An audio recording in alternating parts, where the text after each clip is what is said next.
Bahrain National Museum. Yes. Maybe parang first days of afterbirth. Oo, that's their third. Yung Jollibee yan. Tingnan mo guys. Ang ganda mga kasbaraha. Oo, so Kasbaraha. kung makikita mo yung mga kanto-kanto. Sa ating mga kababayang Pilipino especially, Yes, banggitin nyo lang yung Darsin Cafe. Yes. Libre na kayo makakapasok dito sa Bahrain Museum. Yet, artifacts. Sa isang mall dito. Yes. Oh, here in Bahrain. So yes, sagad over dun sa Ihawan. Kala ko sawali ka. Hindi ba? Wala pa sa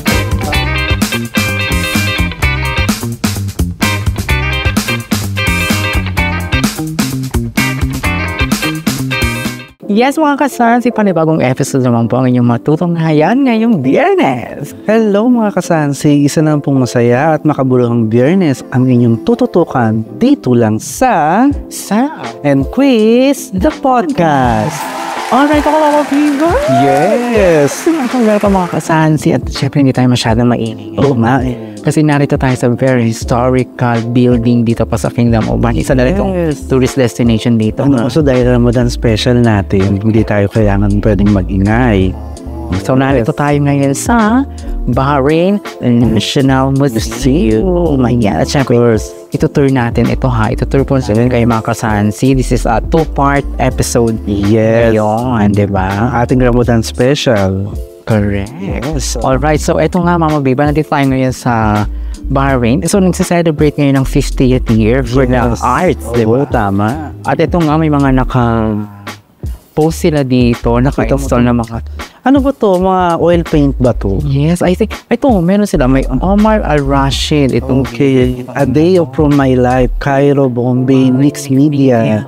Ito mo, Mrs. An Oil, I think. Oh, ang galing ng mga painters, ng mga artists, no? Titingnan mo, kala mo magulo, pero may meaning yan. Parang abstract siya, pero may meaning, may itsura. Oh, ito, tingnan mo. Bongga. Ang gulo-gulo niya, pero may meaning yan sa kanila. Correct. At syempre mga kasansi, pwede kayo pumunta dito sa Bahrain Museum. Open sila. Friday and Saturday lang yata close. Pero meron silang entrance fee.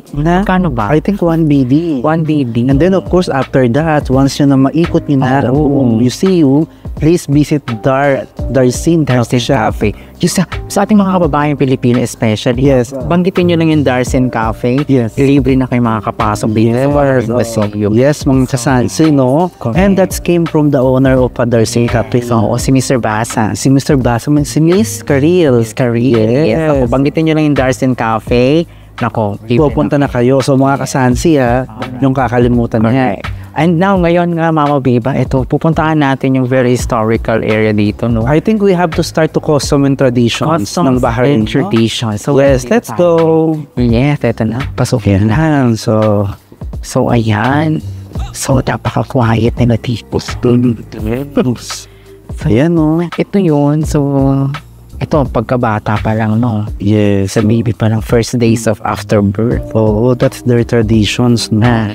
On the day following the birth, the baby is usually given its name, often taking the grandfather name if it's a boy, or the grandmother if it's a girl. Okay, now I've learned something new. Pinapangalan nila sa mga lolos-lola nila. Yeah, so 7 days after the birth, the baby will have its first bath. And to celebrate this, a slaughtered goat or lamb. Okay, so siya. Talaga may celebrations din sila even before ang Bahrain. Yes, that's very good. Some namings. So ito naman, next natin. So mga lumalaki na yung mga bata. Yes, what's this? The popular tradition of Nanon. Okay, Nanon is given on all happy occasions. A basketball of sweets, nuts, coins is thrown over the head of the child. Oh my God. Yes, or other person being picked up by children. So pick up by children afterwards. Okay. Grabe, no? Talagang very sila sa mga bata. I think from until now, medyo ina-apply pa rin nila yan. Correct. Even nasa modernized na na sila. Meron pa rin yan. For time, no? So, ito na. So, I think ito naman yung about Quran.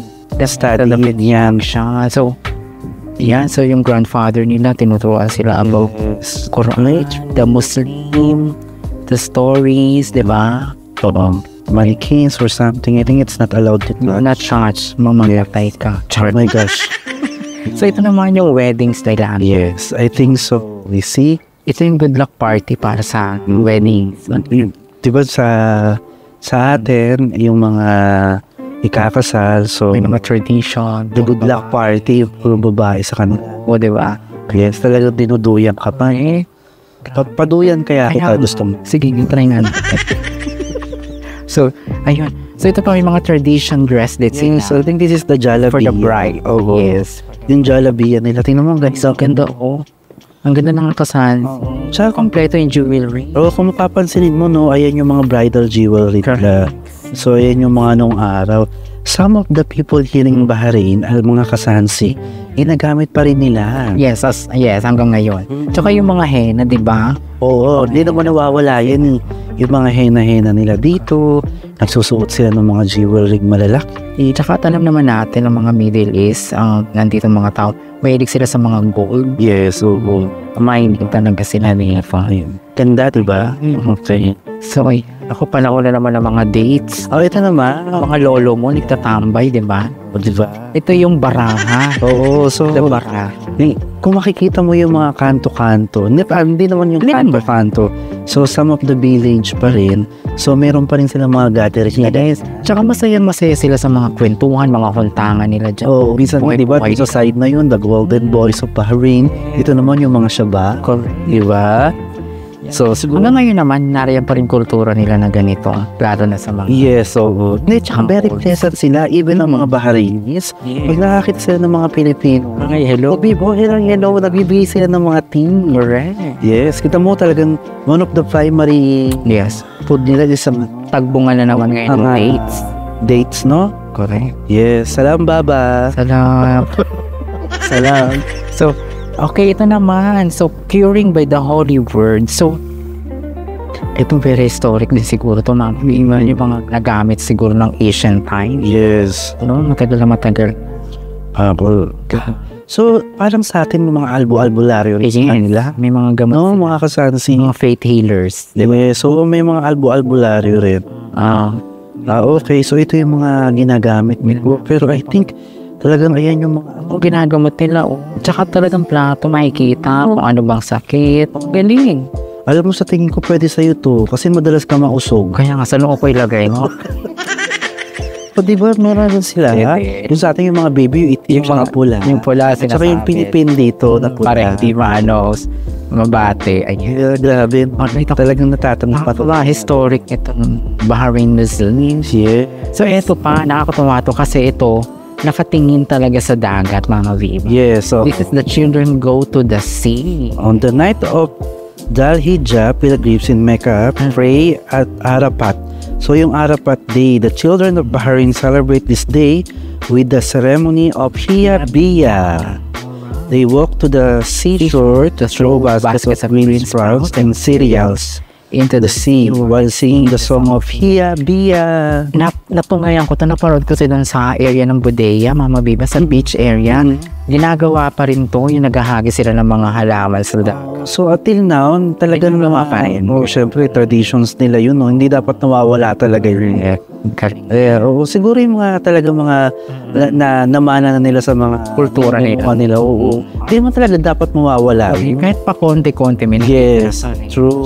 Pero iba na rin panahon ngayon, modernized na. Ito naman yung fashions nila. Fashion statements and syempre mga people. Ito yung mga paggawa ng mga ano nila. Nagtatahi. Yes, embroidering. The way yung embroidering nila. Wow, yung sila. Badly lace embroidery. True. Ganda. So, ito naman yung ano. Making corar. Yung weaving nila. Yung pag-weaving. Naglalala ko sa atin. Yes, okay. Lala nila, no? So, talagang makikita mo, even now, yung mga babae sa kanila na medyo matatanda na, yan pa rin yung mga ginagawa. Tsaka talagang nakabalot pa yung mga ulo nila.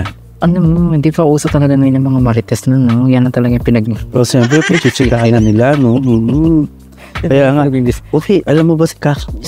Ano nang nangyari? Na pala yung ano? Oo, galing yung Japan. Ganun ba yun? So ito pa. Ito naman yung mga tradition dress nila. Yes. Ito makikita natin mga formal wear nila yun. Yes. Saan itong sob? Oh, ito yung tob nila. So, Okay. mga kasansi, sa mga hindi pa nakakaalam, so, sa pang lalaki, ang suot nila is tob, okay? And then, yung dito yung upper sa head nila, they call it katra. Katra. Yes, katra or gutra. So, ayun po yung mga ginagamit. And then, ito naman, ito yung mga jalabiyan nila. Sa babae. Sa babae. Yes. Tsaka, depende di ba yung mga soap Mama Baby, depende sa pwesto niya dito sa kingdom, no? Kung paano magsuot. Oh, I guess, tawag nito like, for example, pag medyo nasa, like yung Royal family. Royal family. Ito yata yung damit. Oh, may mga suot-suot sila na parang itim tapos may gold line. Yes, gold line. Yes. Pero, Napakamahal na. pero sa tingin ko, yung mga ikakasal, sinusuot din. Sinusuot. Na lalaki. Hindi. So, ayan. Ito yung mga unang bahay, no? Oo. Kubar, as in kubo. Oo.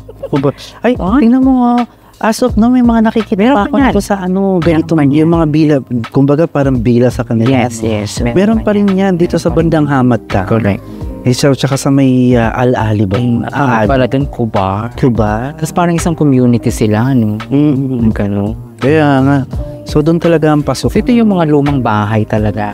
Oo, yes. Na-modernize na ngayon, ito na. Oo. Ito na. Medyo ito na, yes. Parang palace na rin. Meron ganito dito sa sa bandang Rasroman. Hasroman. Oo, ganito. Oo, no. Makikita mo, Kita ko. sa bandang yun malapit yun sa may Muharak Pharmacy. Oo. Mga kasansi, ganyan. I think pwede ka rin pumasok to may entrance din. Alright. Yes. So, yun. So, ito naman, ito yung mga building materials yung paggawa ng bahay nila. Ayan. Yes. So, parang primary nila mga mud no? Oo. Place, no? Yung mga mud. Tsaka social ng mga karpentero. Nakatob talaga. Oh, syempre kasi one of the traditional dress nila yun. Oo, yun talaga mga tob nila. Kasi ito yung mga ginagamit. Yeah, so at least kita muna tabi mo may mga piko nila. Ay, may tawag dyan Ay, suka. Para pumantay. Kay Superman pendulum na Pero plumb line. Yes, I think naman ikilaki ng maso. At meron pa sila talagang yung travel nila. Bongga yung travel nila. Nice, ayan. So, ito yung mga customs and traditions nila. Yes. Ngayon naman, pupunta tayo kung saan paano ba nagsimula ang Bahrain. Yes. Diba? Ito yung Delmon area and of course, may makikita natin. Alam mo, Delmon kasi yung unang pangalan. For sure, ang dami-daming artifacts dito. Correct, sobra. Yeah. Oh, yes. Simulan natin dito. Ano kanis? Junk capsule. Tingnan mo yung mga jars before. Grabe yan, ancient time. Diba, ang galing mo, piniserve nila Mama Biba. Kita mo yung mga cracks, no? Binuo talaga nila. Siyempre, nakita nila yan. Maipakita sa mga tao dito. So, tingin ko, hindi na yan binubuksan. Hindi na. Very na to. Pag nahawa ka siguro mababasag. Madudurog na siya. O may mga ganun kasing bagay. So, ito pa siya. Yes. Na yan. Dito pa, ayan pa. Dito mo yung are. Biruin mo yung 1600 BC pa siya. Ito pa yan. Yes, napakatagal na. Yes ko. Biruin mo, mga kasansi tingnan nyo, may mga history yan. Bakit naging napunta dyan? Saan gamit? Tsaka yung mga local traditions nilang ginagamit as, minsan pa nga, water jar yan. Yes, ito sign yung Palace of Rimini, a tongue-shaped stone of black basalt, was found a century ago. Oh, imagine, tingnan mo nakita pa nila. Alam mo, built into a mosque in the Bilad al-Qadim area. Oh, God. Yes, ayan. Ginamit nila. Nakita nila, ayan siya mismo. Then nakita mo, parang siyang may tawag dyan hallmark kung tawag. Chinese. Hindi. Korean. Kung China. Japanese. Chiriri kong Korea. Kasi may mga pero Palace of Raimu, Servant of Inzak of Agaru. Sino ba yun? Si ano kayo ni Baruch yun? Diba? So ito yung mga different stones nila. Yes. Oh. So yan. So dito naman, syempre kasama pa rin po. Ayan. Yes. Yeah. Nakikita nyo pa rin yung ibang mga katulad nito. Artifacts. Ito yung mga artifacts nila. Grabe Oo. Tingnan mo yung sword Grabe. Grabe na. Diba? Makakatay ka na niyan sa tetano. Oo. Kung tingnan. Matalas and beef. Yung mga na talagang piniserve na lang nila. Hindi na mga crusted na siya Hindi na pwede Copper ingots from Oman. Oo, siguro yun. Alam mo, hawak mo yan. Oh. Copper ingots. Yung Tagalog ba ng engot? Ingots? Malik. So ito na iba pa yung jars din. Yes, puro jars. Ito mo lahat. Oh my God, ano ito mga diba? Ay naman? Siguro. Ay, hindi. It's a fossil. Fossil. Oh, I've been told the beginnings of mankind, the moon was a land of eternal youth, a hollow land pit without sickness of death, and how the one mortal to whom the gods granted immortality. Gamot. Ganon. Pero I think ano siya, kasi fossil siya, parang snake. Isang snake. Oo, diba? Oo, let's go. Kaya nga. So meron pa to sa taas na area, ang tiles naman sa taas. Pero check pa rin natin yung iba dito, no? I mean, tradition. So, okay. Let's go na. Okay na tayo sa mga jar. Yes, okay. So meron pa sa taas? Oo, meron pa sa taas. No? Yes. Alam mo, may naalala ko, may napuntahan ako dito yung mga How to Beauty.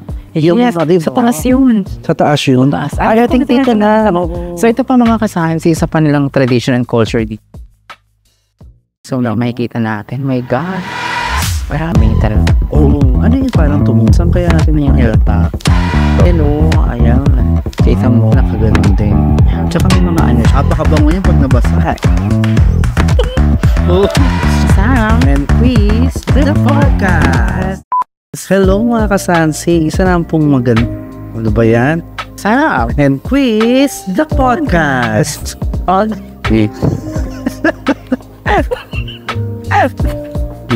Ano na? Ikaw tumawag, di ako. Bloopers.